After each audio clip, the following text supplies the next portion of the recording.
देखो, जब किसी व्यक्ति से कोई तकरार हुई है या किसी व्यक्ति से तुम्हारा उलझाव हो रहा है, कोशिश करें थोड़ा पॉज देने की। कोशिश करें, हमेशा सफल होंगे ज़रूरी नहीं, या कभी तकरार के बाद भी काम कर सकते हैं। शुरुआत में ये भी हो सकता है कि तकरार हो गई, लड़ लिए, फिर अकेले बैठे थोड़ी देर और सारे घटनाक्रम पर एक माइंडफुल ऑब्जर्वेशन जाने दिया।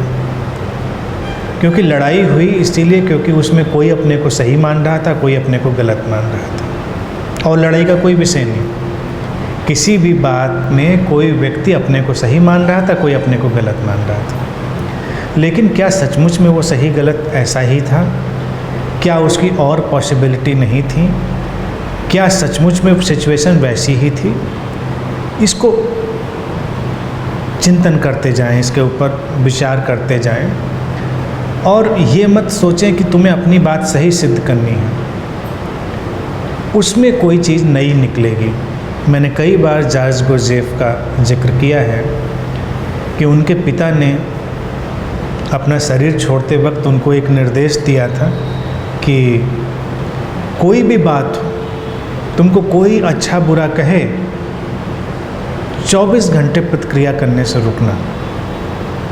उन्होंने कहा मैं तुमको रोक नहीं रहा हूँ, बस 24 घंटे, और 24 घंटे उस पर विचार करना, उसके बाद तुम्हें जो लगे वो करना।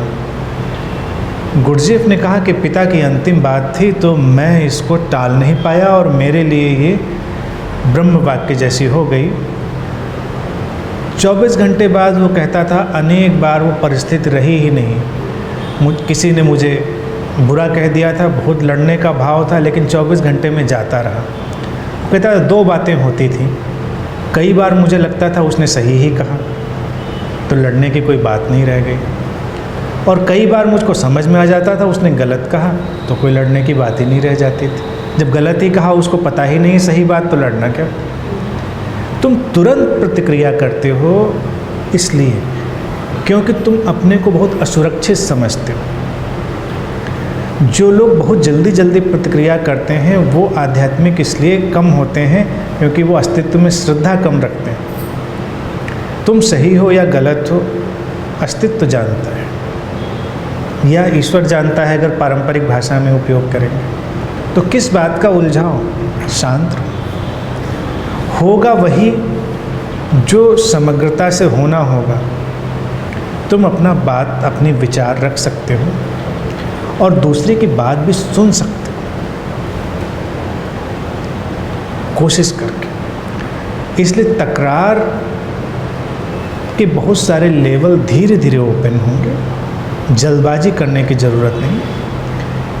कई बार तुम्हारे लिए बड़ा इनलाइटनिंग होगा, तुम्हें लगेगा बिल्कुल ठीक ही था।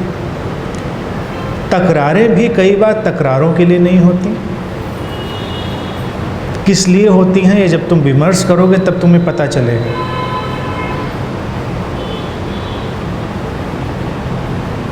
मेरे साथ जब भैया रहा करते थे, अब इस दुनिया में नहीं, तो कभी कभी हम लोग का अक्सर झगड़ा हो जाता था। कोई बात नहीं होती थी और वो अकेले इतने दिन रह चुके थे कि जैसे बड़ा पायस साधक होता है वैसी उनकी अवस्था हो गई थी। तो उनको इंट्यूटिव चीज़ें पकड़ती थी, जैसे मैं कहीं जा रहा हूँ और अचानक वो नाराज़ हो जाते थे किसी बात को लेकर।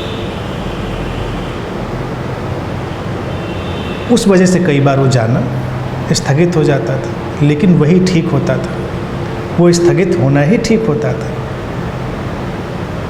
बाद में ये बात बचपन से मेरे चली आ रही थी, बाद में मैंने ऑब्जर्व किया कि चूँकि वो इतने प्रेमपूर्ण थे तो उनकी कोई भी प्रतिक्रिया, उसका कोई मतलब नहीं था, वो केवल कॉस्मिक और इंट्यूटिव थी।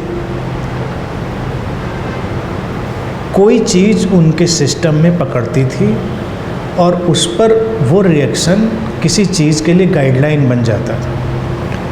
तो कभी कभी कुछ चीज़ें तुम्हारे लिए कोई अलग दिशा दिखाने वाली हो जाती हैं, वो झगड़े नहीं होते, वो उनको भी देखना चाहिए।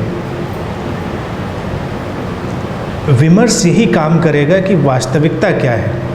अगर तुम थोड़ी देर शांत रह जाओगे तो तुम्हें लगेगा वास्तविकता क्या है। जो लोग तुमसे प्रेम करते हैं वो तुम्हारे दुश्मन नहीं हैं, लेकिन तुम लड़ते भी उन्हीं से, और ऑब्वियस है तुम उन्हीं से लड़ते हो। तुम सड़क पर जाकर तो किसी से नहीं लड़ते। जिसको जानते नहीं उससे लड़ाई भी कहाँ होती, लड़ाई तो अपनों से ही होती है। लेकिन सारे तुमसे प्रेम करने वाले लोग तुम्हारे खिलाफ नहीं हैं, थोड़ा तटस्थ रहे तो तुमको दिखाई देगा कि उनको कई कॉस्मिक वेव्स, कई ऐसी जागतिक तरंगें पकड़ रही होती हैं और उनको कुछ धक्के दे रही होती हैं, और उसमें कई बार तुम्हारे काम की बातें भी हो सकती हैं। तुम उनको बहुत गौर से अगर सुनोगे तो तुम्हारे लिए बड़ी मूल्यवान बातें भी हो सकती हैं। कोई तुमको अगर डांट भी रहा है या किसी बात को लेकर तुम्हारी आलोचना भी कर रहा है, वो सही हो सकती है, तुम्हें उस पर काम करने की ज़रूरत हो सकती है। स्टैंड आएगा जब परिस्थिति को शांति से देखेंगे। कई बार युद्ध की ज़रूरत होगी तो युद्ध भी ठीक होगा, और कई बार शांति की ज़रूरत होगी तो शांति भी ठीक होगी। लेकिन पूरी परिस्थिति पर भावुकता से रिएक्ट करने की ज़रूरत नहीं होती है।